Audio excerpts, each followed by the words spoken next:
After years of supporting friends through trauma, I finally opened up at work and got fired within a week. Am I cursed? New account likely a temporary one because I prefer that no one I know connects this to me.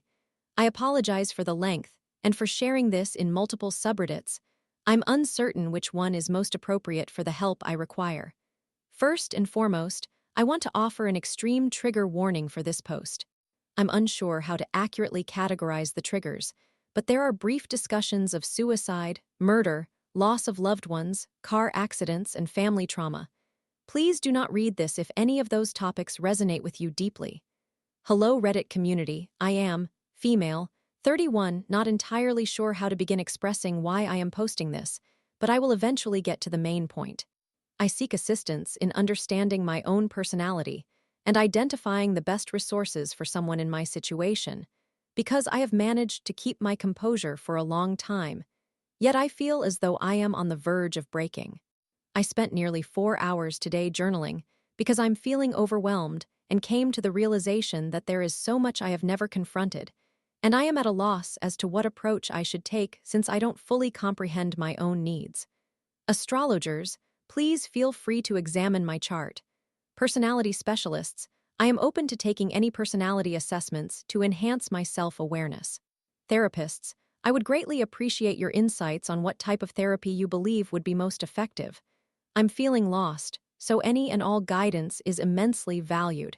I had a comprehensive explanation drafted, but decided to discard it as this is lengthy enough.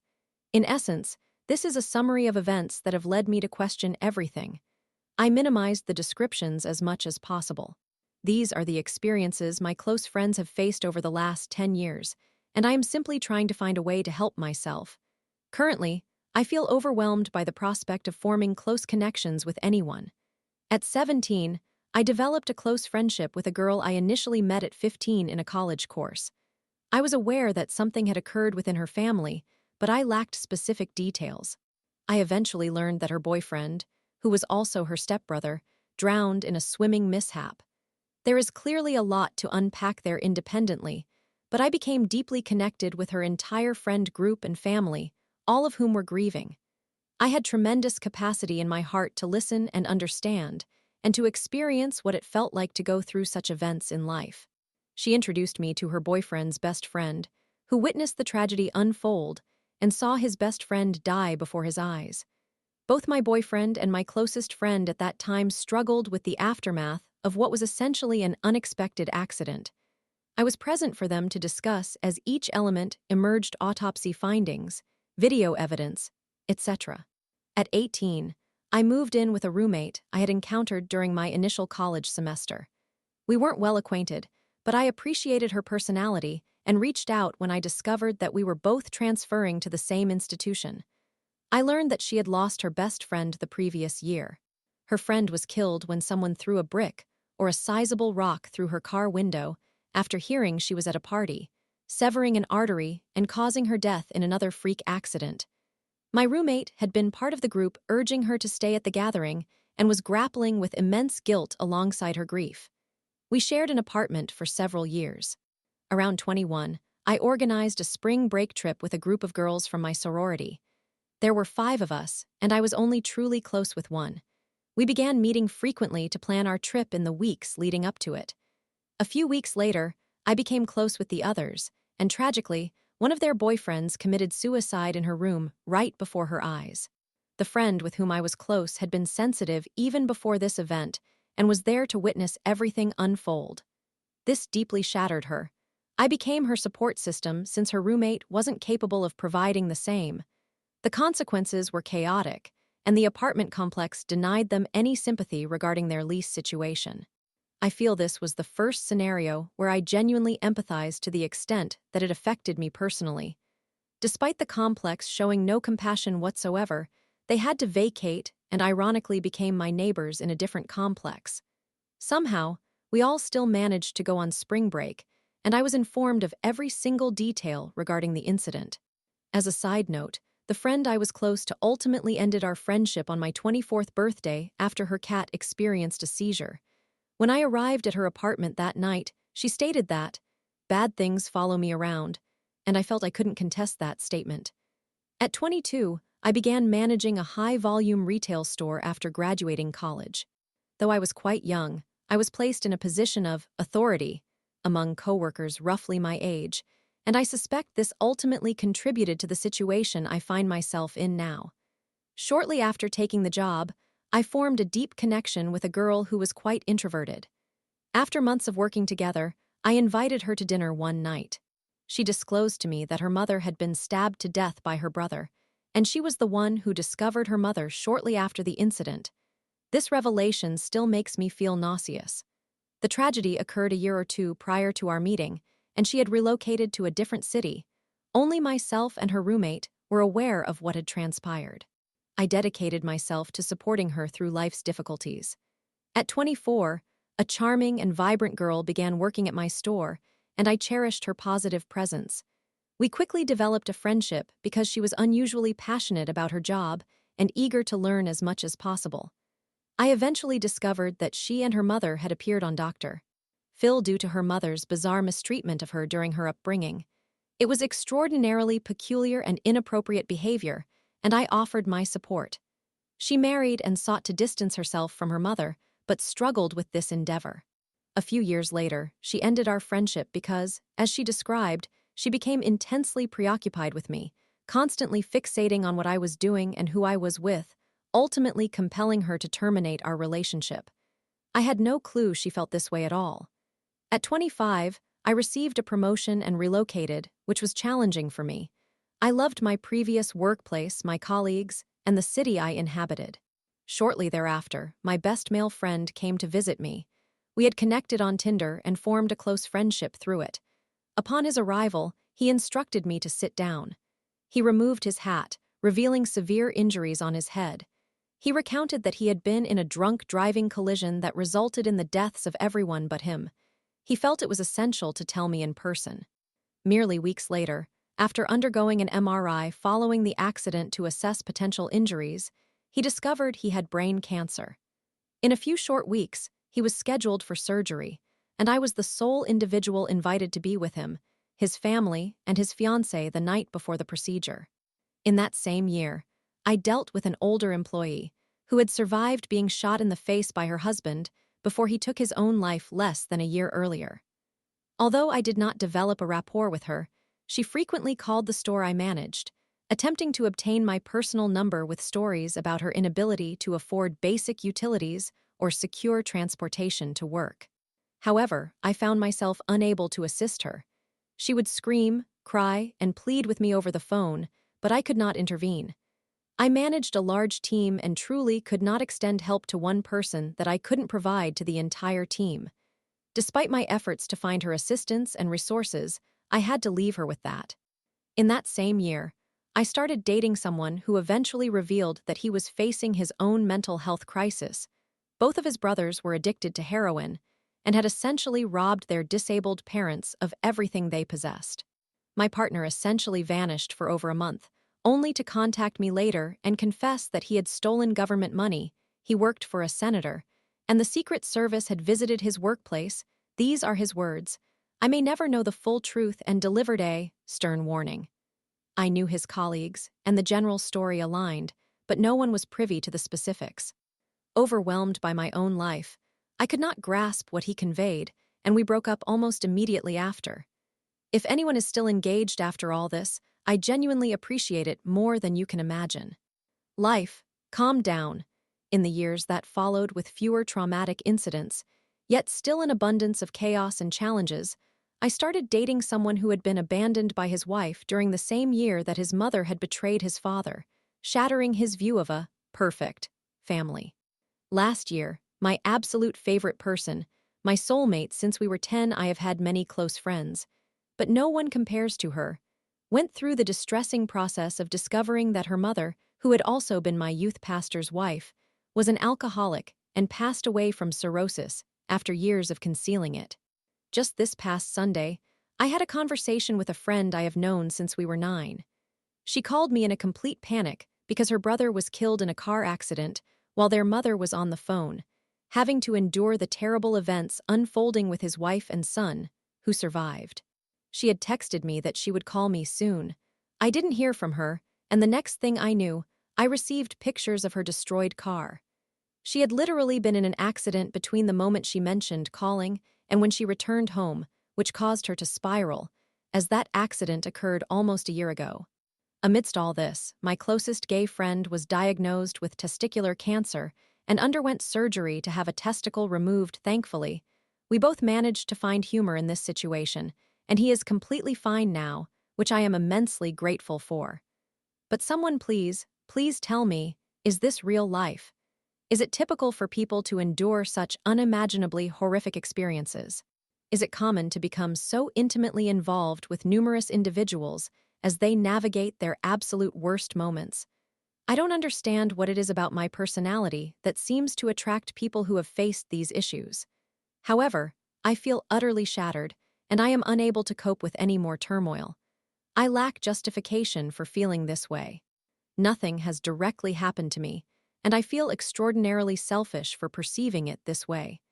The incredible aspect is that nearly all of the friendships I wholeheartedly invested in have ceased because I wasn't there for them during minor hardships. I feel as if I've made myself so available that individuals cannot handle it when they do not feel like my foremost priority. My breaking point arrived this past Monday. I finally distanced myself from the job I believed would be my career after a wasted decade, realizing that I would never be as significant to the company as it had been to me, and I endured a prolonged identity crisis trying to determine my next steps. I reached out to someone who had recruited me a few years back while I was working at my store, and to my surprise, they were still interested in having me join their exceptionally small company. I endured a challenging interview process with the owners literally saying, "Yes, we appreciate you. No, we don't believe you fit our needs. Actually, wait, hold on. Maybe we do appreciate you, but you will have to accept a significant pay reduction," but finally received a job offer. I worked for 1 week, and then on Sunday night, the conversation with my friend unfolded, keeping me awake until 2 a.m. After years of behaving like a robot in a role that didn't permit emotional expression, I opened up to my direct supervisor and confided that I had a hard night and was grappling with significant emotional strain. Of course, I began to tear up during the conversation. Out of all the tough discussions I had managed previously, I ended up crying. Not sobbing uncontrollably, but shedding tears. She opened up and connected with me in a way I truly valued and provided me the choice to go home or remain at work. I could never have imagined being given the option to take a day off at my previous job, and like a complete fool, I accepted her offer and left. I spent the day reaching out to a therapist recommended by a relative and scheduling a longer appointment with my psychiatrist because I recognized I had reached my emotional limit. I missed a call from my boss that night and attempted to return the call, but she didn't respond. The following day was my scheduled day off. I called her again, genuinely believing she was checking in on my well-being, and she terminated my employment for dependability issues. I was so taken aback that I could hardly furnish a response. It was the absolute last thing I anticipated after being at my prior company for over a decade, and given the conversation we had prior to my departure. Since that moment, I have been grappling with intense feelings of hurt and anger. I lack anyone who genuinely supports me in the same way I have been there for every single one of my friends. I have remained patient and understanding with employees within my company, yet it feels as though every effort has been rendered futile, only to endure this punishment in return. Yes, I comprehend all the complexities of running a business, and it's difficult for leaders to strike a balance between professionalism and compassion. I have been in their shoes. This entire situation propelled me into a complete mental collapse. I have been off the grid and unreachable since this incident occurred, cutting everyone off because I need to process this like a mature individual, but I possess no clue how to do so. I feel as if I have depleted every ounce of energy caring for others to the extent that I am unsure how to prioritize my own well-being. Can anyone relate to this? Has anyone encountered anything similar? I feel like I cannot endure one more additional challenge, yet I also experience overwhelming guilt for disappearing from anyone who might need me. I now face the added pressure of job hunting while continuing to suppress my own emotions. I feel like I have exerted so much effort and given so much of myself, only to arrive at 31 with nothing. I recognize my selfishness, and I am aware that far worse situations exist. I feel as if I am in crisis due to total burnout. I did not anticipate writing this much, but if this demonstrates how profoundly desperate I am for someone to hear me, I can't think of anything that would. Summary: this is challenging to encapsulate, but essentially, I have neglected my own emotional health for years while supporting others through their own traumatic experiences. I recently took a positive step by accepting a new job and was terminated within a week for being vulnerable and expressing emotions. I am struggling to manage my own feelings after being a pillar of strength for others for such a lengthy period. Story 2. I quit my aunt's job after years of her bullying and mismanagement. OMG, she thought I'd leave over Valentine's Day. Face screaming in fear. Consideration of work and family warning long post. I am sharing my situation here to seek outside perspectives. Brief background: during my childhood, my aunt appeared very kind and fun, but since she lived in a different state, I didn't see her frequently. After my grandmother passed away, my aunt chose to move in with her sister, my mother. Unfortunately, once she and her son settled in, things began to decline. We were residing in a trailer on a modest piece of land with some animals and plants. Not even a week after her arrival, everything started to perish. My aunt and her son took over one of the 2 small bedrooms, forcing my younger siblings to sleep with our parents. She often disciplined me and my younger siblings in the absence of my mother, frequently blaming us for things her son did. Just to provide some context, her son was older. At that time, he was about 14, while I was around 11 or 12. Initially, she would either excuse her son's behavior or hold us accountable, which led to frequent trouble for us. There were several instances where he crossed the line, exhibiting concerning tendencies. His anger issues worsened, leading to significant damage to our property, such as punching holes in walls, breaking my father's sprinkler, destroying glassware, and stabbing items. I informed my mother about his behavior, but my aunt dismissed my concerns, convincing my mother that everything was fine and providing justifications for his actions and thoughts. I do not fault my mother for believing her sister, but she carries a heavy burden of guilt. After a few years, my cousin committed an act so severe that we chose to disassociate him from the family. I cannot disclose details, but it was extremely troubling. My mother suffered greatly from PTSD, and my father was angrier than he had ever been. In response, my aunt excused his actions, blamed external factors, and pleaded with my parents not to report him to the authorities. Despite despising her decision, my mother felt pity for her sister and agreed not to involve the police, but insisted that they needed to leave our property. It took them months to vacate. My parents relocated them to a small trailer across the land and prohibited them from visiting us. At that point, I recognized her untrustworthiness and discovered that she struggled with drug addiction and concealed her substances from my parents. When they eventually found out, they were furious, which accelerated her departure. Several years later, present day, her son is now employed by her, and she has become a successful assistant manager at her job in a nearby town. I have moved in with my boyfriend, with whom I have been in a relationship for 2 years, and I am currently attending college. My parents have moved on with their lives, and my siblings are flourishing academically. It's astonishing how well we are doing without her. After serving as assistant manager at her previous location, her employer transferred her to a different site to work as a manager. Coincidentally, she replaced the manager who was managing my branch. At that time, we were part of the same company but worked in different branches. I decided to endure the situation, thinking perhaps she would be a more competent manager than she had been as an aunt. I was mistaken. She brought in her drug-addicted friends, who were frequently under the influence while on the job, allowing them to behave however they pleased. They took everyone else's hours, and the other employees who had been there long before her arrival were treated poorly. A few examples: she reprimanded one of my coworkers, stating that if he did not improve his hygiene by the next day, he would be terminated. By the way, the individual did not have any odor issues. She bullied him about his weight and expressed anger whenever he needed to take a break. Additionally, she blamed him for actions committed by her friends and attempted to sabotage his reputation in front of the management. She would often approach me, boasting about how pleased she was that she had reprimanded him for his conduct, which I found unbearable. She also criticized another employee for being lazy and lacking work ethic. Yet, during an incident at our workplace, she informed the police that she preferred staying in bed rather than speaking with them, nor did she want to check the surveillance footage. When my boyfriend worked with her, she complimented him but later confronted me like a child, demanding an explanation as to why he called in sick. I had gone in that day to cover for him.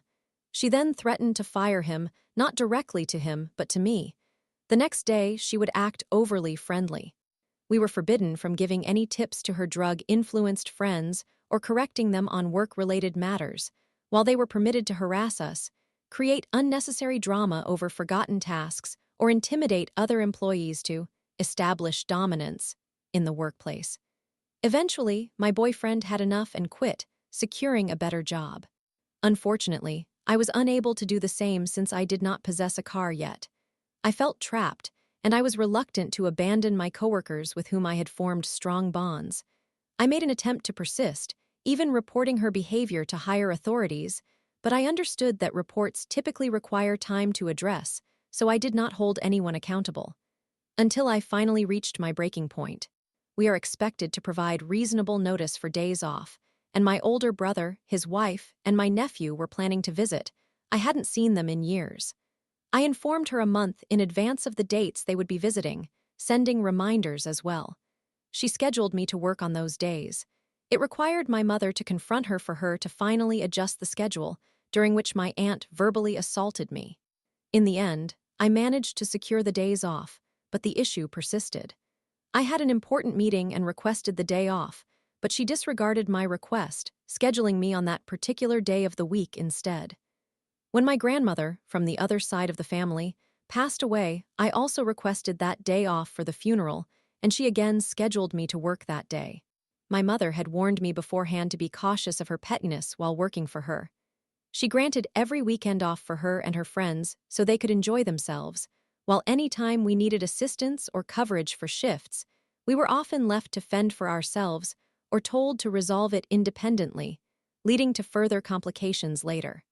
As Valentine's Day, my birthday, and another meeting approached, I provided her with ample notice of my days off, and none of those were requested by anyone else, so they should have been available. Instantly, she denied my requests and scheduled me solely for those specific days, stating she prioritized her friends and herself. That was the tipping point. I did not quit over Valentine's Day. I left because of her exploitation of her managerial position to always prioritize her friends. Despite consistently performing well, even going above and beyond to correct her scheduling errors, I received unfair treatment. Other employees regarded me as one of the strongest workers, yet both I and others were treated poorly merely for existing. We seldom asked anything from her, while she repeatedly demanded that we cover shifts or handle additional responsibilities, all without extra compensation. So it was 1 hour prior to my scheduled shift. The day before, I had been ill and someone took my place. To show my appreciation, I went in briefly at the conclusion of that person's shift to ensure everything was handled effectively. I knew I was pulling someone away from their day off, but it was the least I could do, even while feeling unwell. I received a call from my aunt, who unleashed a barrage of insults, accusing me of misplacing items from the previous night's shift. It turned out everything was incorrectly filed under a different name in the paperwork. I clarified this, and my boyfriend, who had been beside me, talked to her since he had driven me there and aided me in closing the previous shift with the coworker who covered for me. He attempted to calm her down, but she continued her tirade. Eventually, she settled down and hung up. My boyfriend's mother arrived to ensure we were all right and expressed to me that I didn't deserve to be treated so poorly. Together, they encouraged me to stand up for myself, so I called my aunt back, now 20 minutes before I was due to start my shift, and informed her that I was resigning and would return any company property the following day. She disconnected the call 3 times while I attempted to convey my message, but I ultimately succeeded. She threw a tantrum like a child, despite being in her 40s, exclaiming, "Is it because I didn't give you Valentine's Day off?" I clarified that it wasn't about that. It was her poor management, and I politely hung up. My boyfriend, his mother, my parents, and even my former manager reached out to tell me they were proud of my decision. Apparently, my departure incited her into a frenzy, desperately seeking someone to cover my shift, but every single one of my old coworkers turned her down, as did her friends. She refused assistance, having arranged that day off for her own enjoyment. Now, she's attempting to spread false narratives about my family, claiming that my mother is envious of her and spreading misconceptions about why she was asked to leave the property, rehashing old grievances, despite our attempts to show compassion toward her son. She is claiming that I resigned because I am a moody teenager, throwing a fit over Valentine's Day. I am 19 years old, and I exhibit more maturity than she ever will. I apologize for the lengthy post and any spelling mistakes. It is late, and I needed to express this. Story 3. After 8 years with my boyfriend, I found him drunk, hiding shots and texting other women. OMG, I'm done and ready for a fresh start. I am seeking constructive suggestions, perhaps some trivial ones as well. However, I feel stuck, and my mind isn't functioning properly. I am a 39-year-old female, and my boyfriend is a 32-year-old male. We have been in a relationship for 8 years and share 6 children, creating a blended family. Additionally, his mother resides with us. We certainly did not start our relationship on solid ground. He contacted me through MySpace, and I ignored his messages until I became bored at work. Eventually, I decided to meet him, and we spent 3 days together. After dropping him off, he expressed that he did not want to be alone, so he and his daughter moved in with me and my son. Initially, everything was enjoyable. I was juggling college and work while he stayed at home. However, over time, he began to behave suspiciously regarding our neighbors. I later discovered that he was cheating with a woman named Priscilla, who was in a difficult living situation. When I found out I was 3 months pregnant, I confronted her for coming into my home and disrespecting me. The affair was not her fault, but everyone in the apartment complex knew me, so I reacted poorly. After realizing the affair persisted while pregnant, I slashed 3 of her tires on her Tahoe and informed him to gather his belongings and leave. By this time, his daughter was living with his mother. He returned, asking for another chance, and I accepted him back. My self-esteem had taken a hit due to past betrayals from various partners, including the father of my child, which resulted in my arrest. After reconciling, we welcomed our child, and I faced many challenges while deeply involved in my internship. He began spending time with his friend, whom I disapproved of due to the negative influences. 2 weeks into his outings, I discovered he had started communicating with JC, who was involved with her own child's father while talking to him. She sent me incriminating videos and messages, so I informed her she could keep him as I was moving forward. We started seeking a larger living space, and he pleaded to return. I let him back into my life, acknowledging my foolishness. We moved, and I thought everything was fine. His grandmother moved in to assist me, and after having another baby, I decided it was time to purchase a home and allowed him to choose the location. However, 2 years into living in our new house, he began disappearing for extended periods, claiming to be with his family or friends in Long Beach. This pattern continued until I discovered, through his iPad, he was messaging JC again and planning to see her. She had a child slightly older than ours and had her own problems with her child's father, involving addiction. I intercepted their calls, confronting her about her role, and she asserted they were not together, even though I was pregnant again. I threatened her to inform her child's father of her situation, which ended that conversation.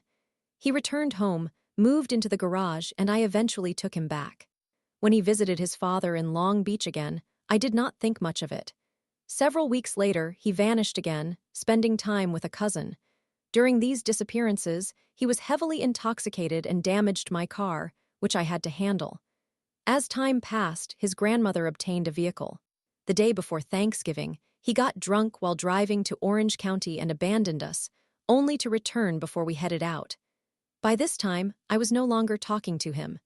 Upon our return, he took the car and drove to Southern California, where he interacted with 2 women, one named Allie and another one of his exes.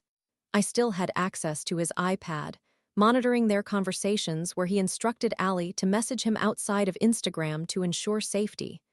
I intervened, learning they had been communicating for a while and had met up previously. While I still don't have confirmation about whether they were intimate, she did mention they had spent time together. This unraveling began when he got arrested for driving under the influence, and I regained possession of the car. Currently, I have 6 children and no longer feel fulfilled in this relationship. I do not wish to pursue a future with him. For 3 weeks, he has been residing in the garage, and now he is on the couch, as I needed the garage for Christmas and birthday presents.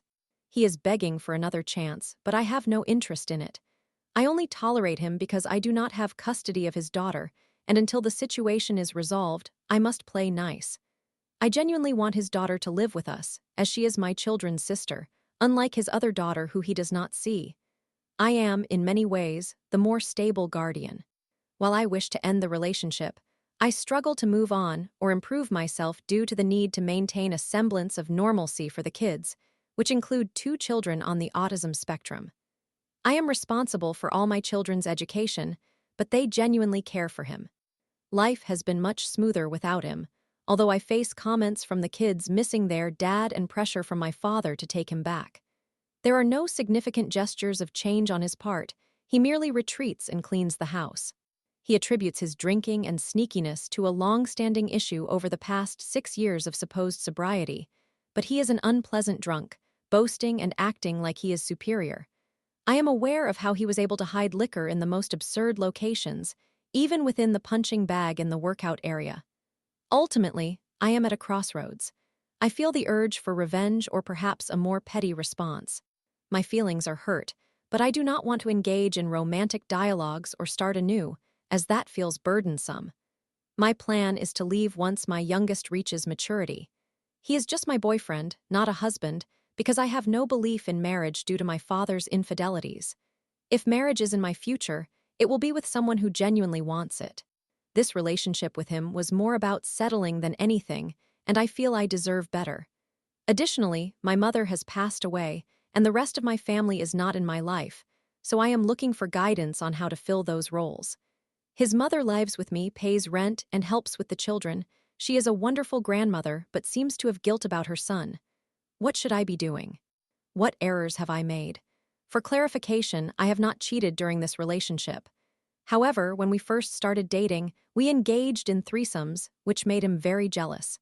When I ended things with him while he was with JC, I got involved with one of his friends. While it wasn't the best decision, he was wonderful, and I sometimes wish that relationship could have continued.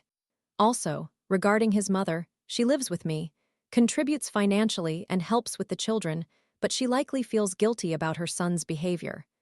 I apologize for the lengthy account of the past 8 years. I realize it may be somewhat disorganized, but any advice would be appreciated.